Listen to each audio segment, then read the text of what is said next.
بسم الله الرحمن الرحيم واتخذ قوم موسى من بعده من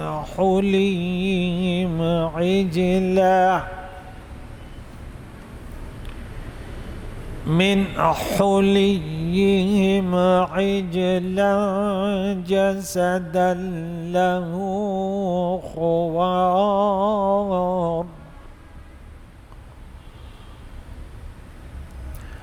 ألم يروا أنه لا يكلمهم ولا يهديهم سبيلا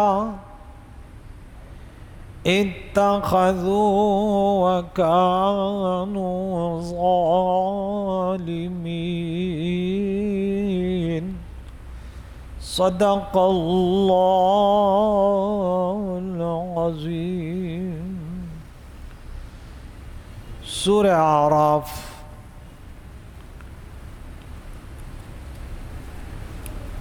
ایک 147 آیت مبارکہ اور 17 رکوع اس کے ہو گئے تھے۔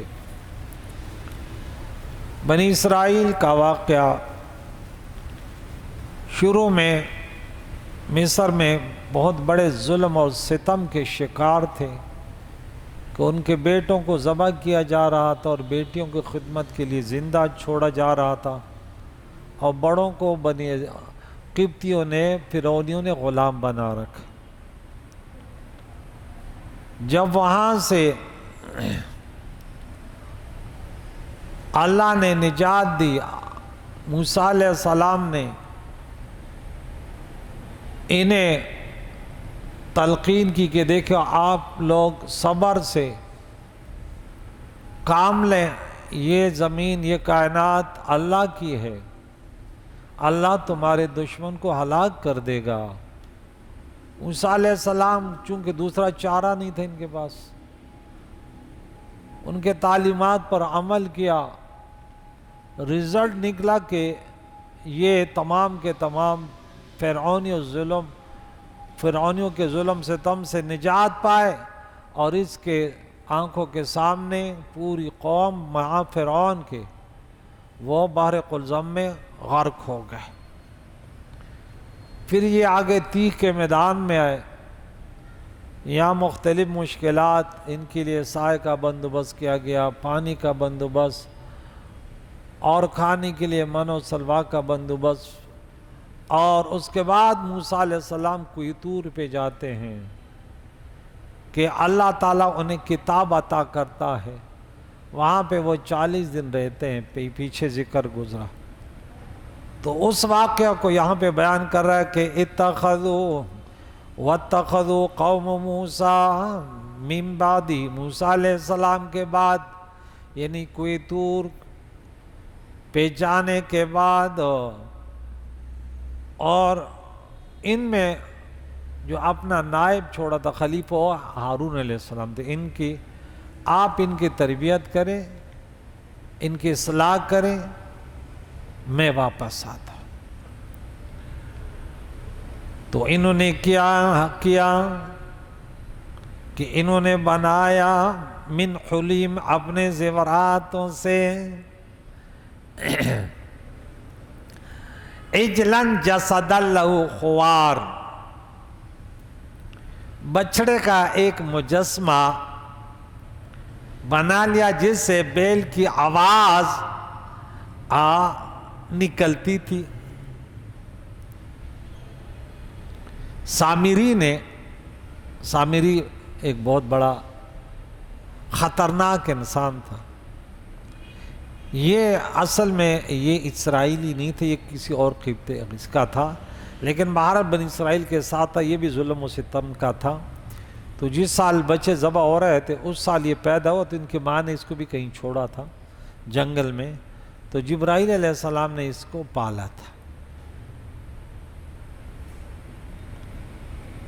تو یہ جبرائیل علیہ السلام کو پہچانتا بھی تھا، تفسیروں میں لکھا ہے کہ جب یہ سمندر یہ دریا پار کر رہے تھے نا، تو جبرائیل علیہ السلام کا گھوڑا جہاں سے ٹاپ اٹھا تھا وہاں مٹی سبز ہو، وہ مٹی اس نے اٹھا لی.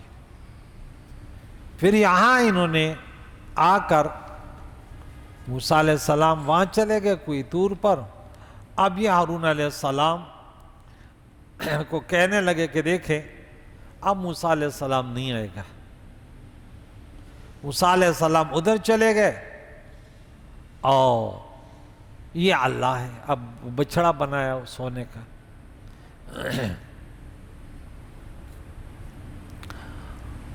لمبی چوڑی کہانی ہے، اس میں واقعات ہیں کہ کس انداز سے اس نے ان کو مشورہ ہے. انہوں نے بولا نہیں یہ غلط ہے، موسیٰ علیہ السلام آئیں گے 10 دن مزید رہیں گے. تو یہ وہ واقعہ بیان ہو رہا ہے.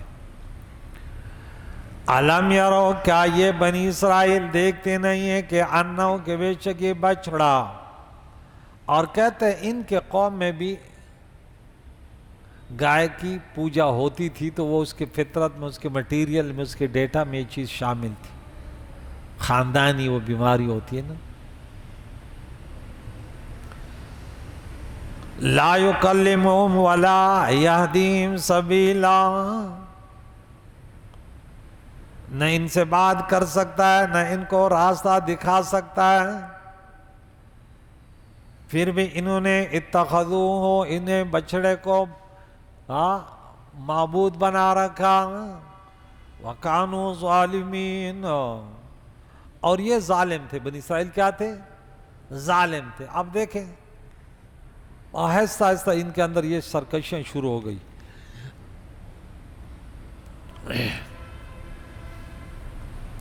یہاں سوال یہ ہو سکتا ہے کہ اگر کوئی بات کر سکتا ہے تو کیا وہ خدا بن سکتا ہے؟ کہ یہاں بنوا یہ بات بھی نہیں کر سکتا. تو بات کرنے یا کسی کو راستہ دکھانے پر الوہیت کا مدار نہیں ہے. تو اس کے مختلف جوابات مفسرین نے دیے ہیں. نمبر 1، الوہیت کا مدار 7 صفات حقیقیہ پر ہے. اللہ کی 7 صفات حقیقیہ ہیں.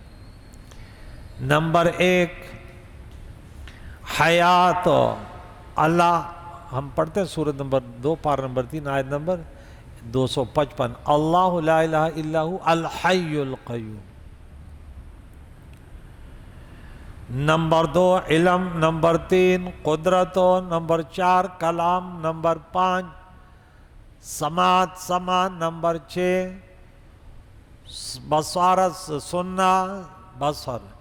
نمبر 7، ارادہ. یہ اللہ تعالیٰ کی صفات حقیقیہ ہے. ان میں سے ایک صفت کلام ہے جو چوتھے نمبر پہ، حیات، علم، قدرت، کلام. اور اللہ تعالیٰ کی صفت کلام کا یہ معنی ہے کہ وہ از خود کلام فرماتا ہے اور کسی غیر کی قدرت اور عطا کا اس میں دخل نہیں ہے. اور جس کی یہ صفت، یہ ایک صفت کلام حقیقی ہوگی اور بغیر کسی احتیاج کی ہوگی، اس کے تمام صفات حقیقی ہوں گے. تو یہاں پہ وہ بتایا کہ وہ ان سے بات بھی نہیں کر سکتے. وہ بس وہ منٹی ڈال دی، اس سے ایک آواز نکلتی تھی بس. اب یہ دوسرے لوگ جو اہل بدع مختلف قسم کے شبہات ڈالتے ہیں، جو 1400 سال سے جو اہل سنت و جماعت کا عقیدہ، نظریات، معمولات، ان میں طرح طرح کے رخنے اور شکوک شبہات پیدا کرتے. تو کہتے دیکھیں اگر تم کہتے ہو کہ مردے سنتے ہیں نا تو اس سے شرک کا وہ پیدا ہو جائے گا. بھئی کیا جو سنتا ہے تو کیا وہ خدا ہو جاتا ہے کیا؟ تو پھر زندے تو اس سے زیادہ. چلو وہ تو سنتے ہیں لیکن قبر میں نا تم سے بات تو نہیں کرتے نا. اگر ان کے لیے سماعت مان لیں جو قرآن حدیث میں ثابت ہے، اس لیے تم سلام کرتے ہیں، تو پھر تو یہ زندوں کے لیے بھی نہیں مانو. عجیب تعجب ہے، عجیب سا فکر ہے. یہ وہ بات ہے جو میں نے خود سنی. بولے دیکھیں اس سے شرک کا دروازہ کھل جاتا ہے. میں نے بولا سبحان اللہ سبحان اللہ.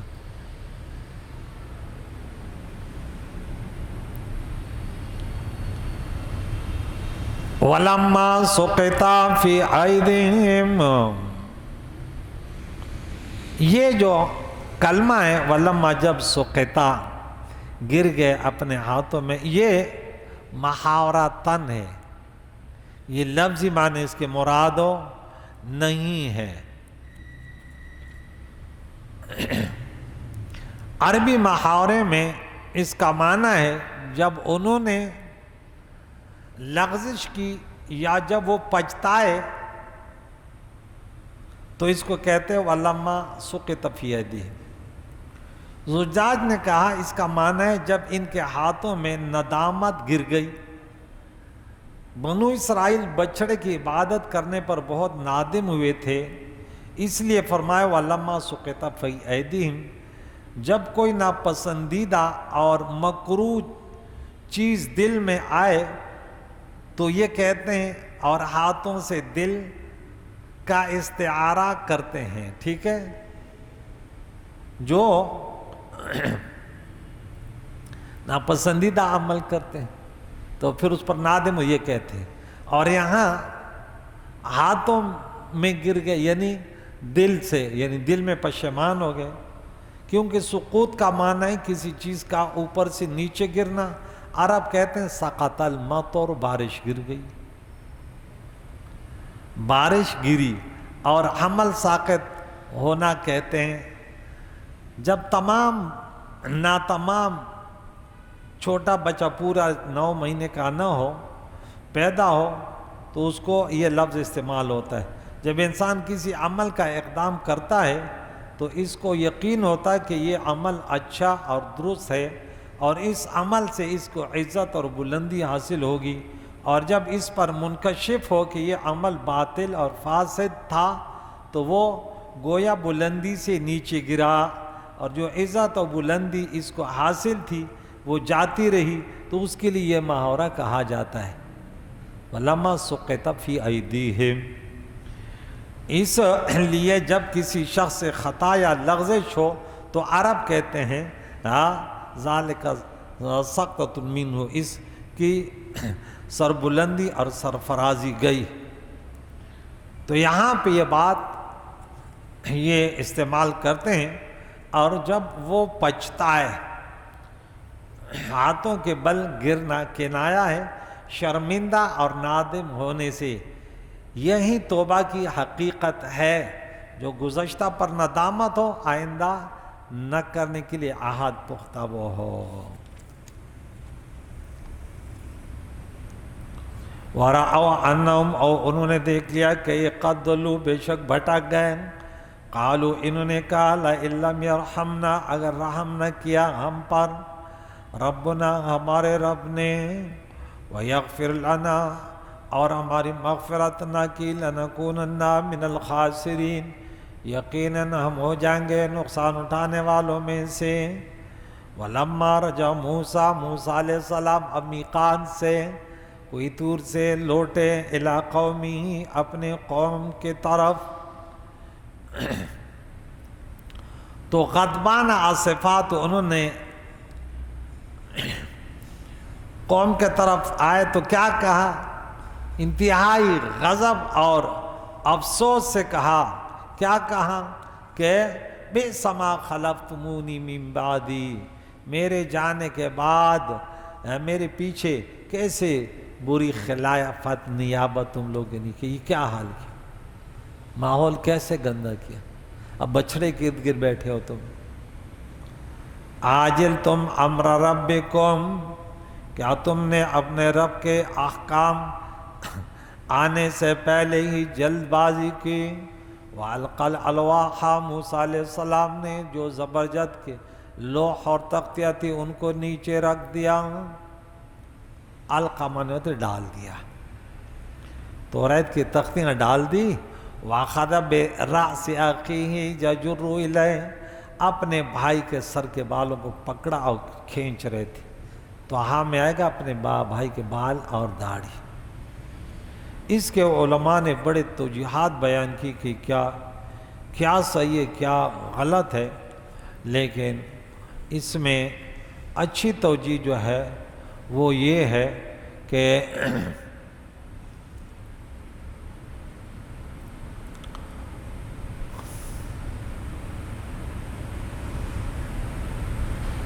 حضرت موسیٰ علیہ السلام نے شدت غضب سے حضرت ہارون علیہ السلام کا سر پکڑ کر اپنے طرف کھینچا، کیونکہ ان کا گمان یہ تھا کہ حضرت ہارون علیہ السلام نے بنی اسرائیل کو گو صالح پرستی سے روکنے میں قرار واقعی سختی نہیں کی، اور چونکہ ان کا غضب اللہ کے لیے تھا اس لیے اس پر کوئی اعتراض نہیں۔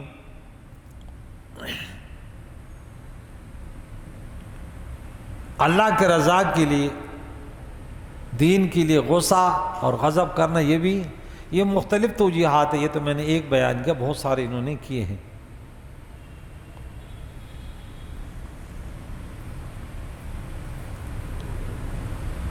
قال انا ابن امہ، اے میرے امی کے بیٹے۔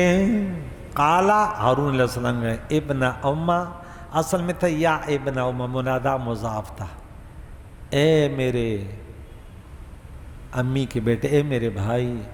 ان القوم استضعفونی، لوگوں نے مجھے بے بس کر دیا تھا، اس قوم نے مجھے کمزور کر دیا تھا۔ وَقَعْدُوا يَقْتُلُونَنِي، اور قریب تھا کہ یہ مجھے قتل بھی کر دیتے۔ تو میں نے اسی میں حکمت عملی جانی کہ میں تھوڑا کنار کش ہو گیا۔ اب موسیٰ علیہ السلام چونکہ بہت زیادہ وجیح و باروب تھے، اب مدرسے میں ایسے ہوتے ایک ناظم ہوتا، تو ہم ایک دن نہیں جاتے تو اسی دن کافی گڑبڑ ہوتی۔ ہم میں مسجد میں تو کچھ نہیں ہوتا، اب ایک دن ہم نہیں تو کچھ نہ کچھ جو ہے نا، اب ہر جگہ گھر کا بڑا بھی اگر وہ زیادہ نرمی کرے تو بچے بھی سر پہ چڑھ جاتے، تو اس کا تھوڑا سا وجیح ہونا، باروب ہونا ضروری ہے، کنٹرول ہو ماتحتوں کے لیے۔ پھر وہ جو ہے نا عمل بھی آسان ہوتا ہے، جب وہ بالکل سمجھتے ہیں کہ یہ تو کچھ بھی نہیں ہے، پھر انہیں بھی مزہ آتا ہے، بس لڑنا جھگڑنا شروع۔ بعض لوگ سمجھتے ہیں کہ مارنے سے مسئلہ حل ہوتا، نہ مارنے سے حل ہوتا ہے، نہ گالیاں گلوچ سے ہوتا ہے۔ یہ قدرتی روب ہے، جب اس کو خود یہ فکر ہو، بڑوں کوئی بھی ہو، وہ مدرسے کا ناظم ہو، مسجد کا امام ہو، لیکن ان کے اندر یہ روب لازمی ہونا چاہیے۔ انہیں فری بس وہ نہ دے کہ بس جو مرضی آکھے، وہ سمجھے کہ مجھے تو پیسے مل رہے ہیں، نہیں ہے۔ امام صاحب کی ذمہ داری ہے وہی لوگوں کو سنوارنا۔ کوئی بھی غلطی دیکھے، اگر وہاں نہیں کہہ سکتا ممبر پر کہتے یہ بڑا گناہ ہے بھائی، مسجد میں تم آپ کے دکانداری، کوئی ادھر بیٹھے کوئی ادھر بیٹھے، کوئی یہاں پہ درد ہو رہا، کوئی باہر جا کے بیٹھے۔ تو چونکہ موسیٰ علیہ السلام تربیت کر رہے تھے، سختی کر رہے تھے، تو وہ اس قسم کی حرکت نہیں کر رہے تھے۔ اب جب وہ چلے گئے تو اب یہ تو بس، تو اس لیے ہارون علیہ السلام نے کہا یہ تو میں نے تو بڑی کوشش کی لیکن یہ باز نہیں آ رہے تھے۔ فَلَا تُشْمِي بِيَ الْأَعْدَاءَ، میرے پر میرے دشمنوں کو نہ ہنسا، انہیں خوش نہ کر، فَمَا دشمنان میں خوشحال ہوا۔ آپ مجھے وہ کر رہے ہیں تو یہ اور خوش ہوں گے، چلو بھائی بھائی کو پکڑ رہے ہیں۔ وَلَا تَجْعَلْنِي مَعَ الْقَوْمِ الظَّالِمِينَ، اور مجھے ان ظالموں میں شامل نہ کیجئے، میں ان کے ساتھ نہ تھا۔ بہت سارے نہیں تھے، ایک شخص کا شر وہ پورے علاقے میں پھیل جاتا ہے۔ سوشل میڈیا پہ دیکھیں یوں لگ رہا ہوتا ہے کہ پاکستان ڈوب گیا، یہ ڈوب گیا، حالانکہ وہ چند افراد ہوتے فسادی، لیکن میڈیا والے بھی وہ فسادی اور گندوں کو لاتے ہیں۔ وہ جو ہزاروں اچھے ہیں، اب ہم درس دے رہے ہیں نا سوشل میڈیا پر، کبھی نہیں ہے کہ جامعہ ازیہ میں صبح بھی درس، اس ٹائم بھی درس، کیا کام ہو رہے بچے، لیکن اگر کسی بچے کو یوں تھپڑ لگا کیمرے والے یوں کہتا اور پورے دنیا میں پھیلا، بولا مولانا صاحب نے بچے کو چماٹ ماری۔ میں نے بولا تو یہودیوں کے نسل سے ہے، کیونکہ یہ تو میری نبی کی سنت ہے نا کہ اپنے گھر میں بھی اپنا وہ رکھیں، بچوں کو، گھر والوں کو۔ سورہ نمبر 4 پارہ نمبر 5 آیت نمبر 34، عورتوں کے بارے میں بھی وَضْرِبُوهُنَّ، وہی ہماری شریعت ہے، ہمارا دین اسلام ہے، ہم دوسروں سے مرغوب تھوڑی ہیں۔ لیکن یہ جو ABC تھوڑے سے پڑھے لکھے ہوتے ہیں نا، وہ کہتے دیکھ صحیح، اب ایک دکھا رہا تھا، بولا دیکھیں اس نے تو پرندے کو یوں پالا، میں نے بولا ہم لوگوں کو کیسے مار رہے ہیں، یہ بھی تو دیکھ۔ انسانی قدر، انسانیت کی قدر وہ تو نہیں ہے، اب وہ تو اپنے پہ یہ اسرائیل نے جو کیا کائنات میں ایسے کبھی کسی نے نہ کیا نہ کوئی کرے گا، لیکن وہ تو ان کو نظر نہیں آ رہا، اور مسلمانوں کو بھی نظر نہیں آ رہا کہ یہ بھی تو یہودی ہے۔ اور کہیں کتے کو نکالا، پٹی لگائی اس کے خارج کو دور کے، باس یار بڑے رحم دل ہیں، بڑے رحم دل ہیں۔ ہم تو کہتے ہیں ظلم نہیں کرو، بس کتا ہو کوئی بھی درندہ وہ ہو چرندہ ہو، ظلم منع ہے، حرام ہے۔ لیکن یہ انسان تو پھر کائنات سے سب سے جو مخلوق میں اعلیٰ ہے وہ تو انسان ہے، اس پر ظلم کرنا کہاں سے؟ یہ ہسپتالوں میں، اسکولوں میں یہ ہو رہا ہے، پاکستان ملک میں جو ہے نا قادیانیوں کو کون سپورٹ کر رہا ہے؟ یہ ظلم و ستم نہیں ہے۔ دنیا کا قانون یہ ہے کہ کسی کی شریعت اور کسی کے اس میں مذاق اڑا کر اس قسم کی حرکتیں کرنا، یہ سب سے بڑا جرم ہے۔